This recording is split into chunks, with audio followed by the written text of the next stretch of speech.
Hello, everyone. Thank you so much for tuning in to Behind the Story with Borderless Magazine. I'm Diane Bou Khalil, Borderless Magazine's engagement reporter, and today I'll be talking to Miguel Sarmiento, who is the Director of Migrant Education Services at the Illinois Migrant Council. Before we head on to talk about migrant farm work and migrant work in general, make sure to check out our immigration stories at borderlessmag.org. And while you're there, don't forget to subscribe to our weekly newsletter to never miss a story. So today we're joined by Miguel Sarmiento. So thank you so much for joining us. Oh, well, thank you so much for your invitation for this interview. I really appreciate that.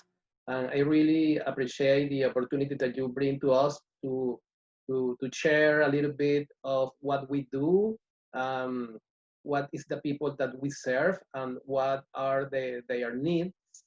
So this is a great opportunity for us to explain to your public all these issues.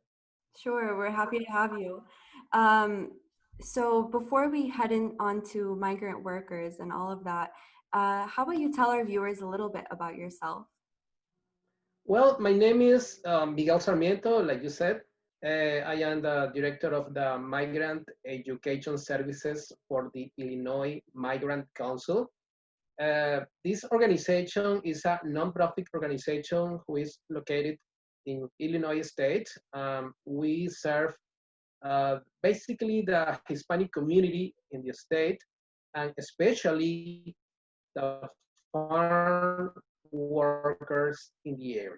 So we provide several services to assist them with some aspect of their life. Mm-hmm. And so as you mentioned a little bit about the Illinois Migrant Council, it focuses on providing services for migrant workers. So Miguel, I want to ask you, what are some rights for migrants that are known or unknown? Well, the migrant workers, basically, they have the same rights that any other regular work. They have the right to have a fair salary and benefit.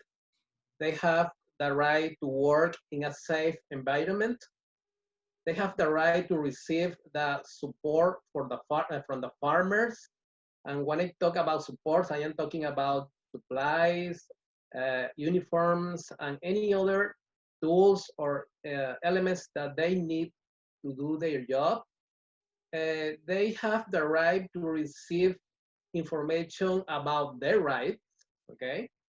And they have the right to receive the that their children receive the same education that other children receive in the school. So when a migrant worker comes to the United States, specifically Illinois in this case, how can they access or know about your resources? Okay, we need to say that there is an important difference between migrant and immigrant. When we talk about migrants, we are referring to people who live in the United States and they travel around the country, around different areas or states, working in different crops in the field, in the agriculture. And the immigrant is the people who come from another countries to the United States to live or work here in some area. And usually the people confuse both terms and they think that we are serving to the immigrants. But obviously, many of the migrant people are immigrants as well. They came here in some point of their life and they are now living here, working in the fields. And because they move around the country, we consider them migrants. So the way they know about our services or services like the services that we provide is because we have a group or yes, a group of recruiters. So this is people who work for us and they are traveling around all the farms. They also know about our services because some family or some friends already received these services, and they, they share the information. Um, so they contact us because somebody in their group is receiving some benefits from us. We also made media campaigns in social media or in the newspapers, on any kind of uh, resource that we have to send a message to them. That hey, we are here, we are willing to assist you in some aspects, so you can come to us and knock the door, and we are happy to receive you and to provide our services and to provide our assistance. Borderless magazine recently published two stories about migrant farm work. One of them being how to pick a peach during COVID. And we had someone in the article named Laura Garduno, who is a mother and also shared her story about providing for her family and also being a farm worker during COVID. And so I want to ask you, what are you seeing in factories and in farms that you find concerning? Well, first of all, is usually the labor rights, because the migrant workers, they they not always they know their rights. For that reason, maybe they can be victims of abuse. They can be, or maybe some employers don't respect their rights in the in their places of for job, in workplaces. And that this is the most important issue. It's not all the time. Many employers are good employers, and they provide to the workers with all the necessary fair salary, implements, and everything, good conditions. But in some cases, well, we can find some abuse of part of some employers, and that is because these workers not all the time have the tools to know their rights, or they don't know how to get defense for them. So well, that is the point when we interview, or when we participate in this kind of problems, trying to find a solution for them. Uh, Something that is very important to remark here is uh, the migrant workers, or the people who is working in the farms. They are two kind of of of good of worker. One is the migrants, is the people who are already living here, and they travel around the country. Um, the other group is people who come here to the United States with H-2A visas. The H-2A visa is a special visa, it's a temporary visa to work in the United States in a specific farm, in a specific activity, usually related with agriculture, you know?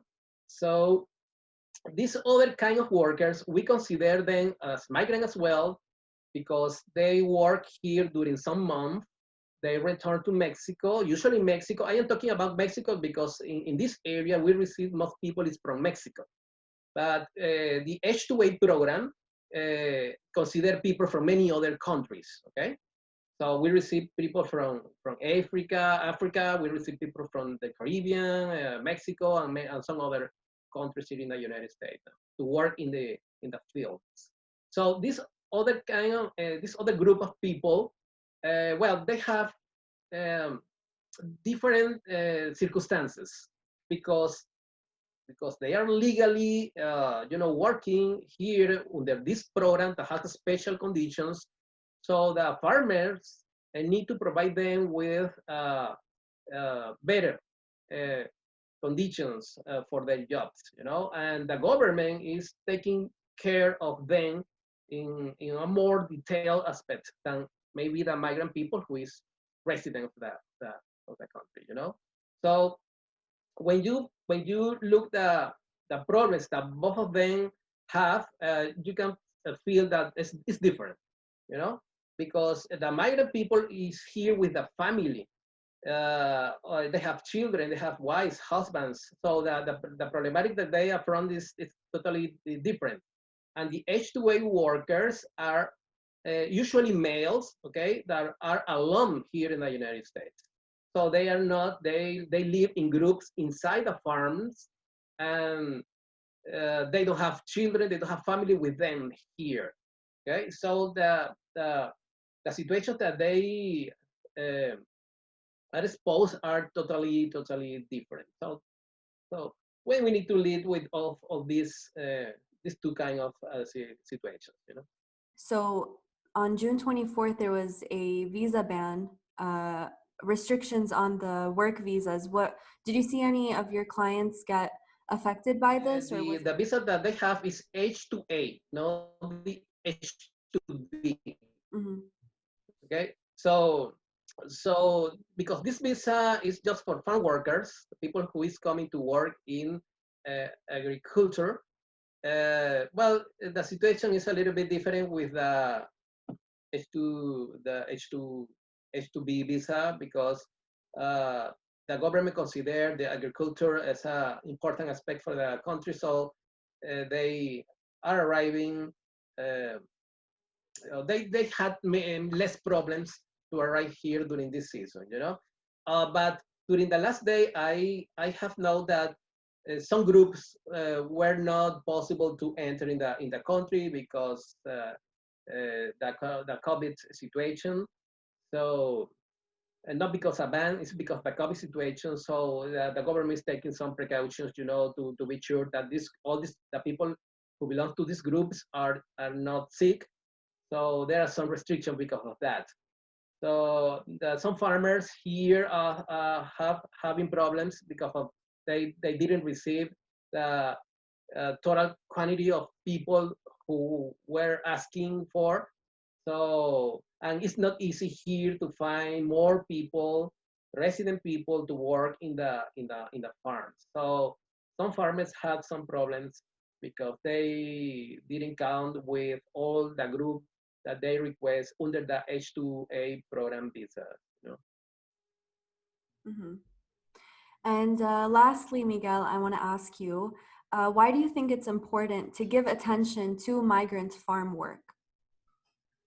Well, I think it's very important because the migrant worker usually they meet with some conditions that make them special, and that is because usually they don't speak English. Usually, the adult migrant workers they don't speak English or they speak just the basic, you know. Uh, they also don't know their rights when they are working in the fields. You know, they need a lot of education about their rights, and because they don't know their rights, usually they are in risk to be victims of abuse of part of some uh, employers, you know, or of part of some coworkers as well, because we know many kind of situations that happen during in the farms or in the working places, you know. Um, they because they are moving around the country during the year, during the season, where they don't enjoy of stable conditions. Usually they live in small rooms, in motels, in some facilities that the farmers provide to them. But the conditions there is you cannot call it as a home. You know, it are poor conditions really, in many cases. So for the workers who have families, who have children, for that children's, well, that is in some cases a terrible situation because, well, they are not in home, they cannot have a stable education, and maybe some months they study in one school, the other months they study in another school. So as you can understand, that is not a ideal situation for a child, no. Um, uh, because of that situation with the children is the reason because was created the migrant education program many years ago, maybe almost 4 years ago. It was because the idea was to provide additional support, educational support to these children who were living in the farms. So because they don't have the same situation that the regular kids have in their life, well, the migrant education well consists in is a program who provide the necessary resources to the organizations to hire the necessary staff to provide additional education to these kids in their homes, in the farms, in the fields. So during the summer, we have a lot of job, a lot of work because all these families are around, the stay working in the fields. We have some teachers who go there to the places where these kids live, and they provide with a very specific program that we have for them to support their bank in the school.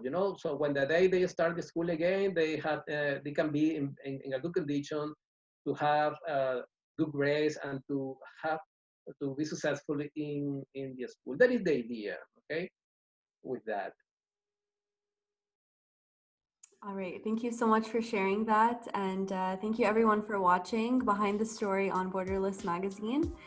Make sure to head to borderlessmag.org to read our stories and subscribe to our weekly newsletter to never miss a story. So thank you for watching, and thank you so much, Miguel. Okay, thank you to you.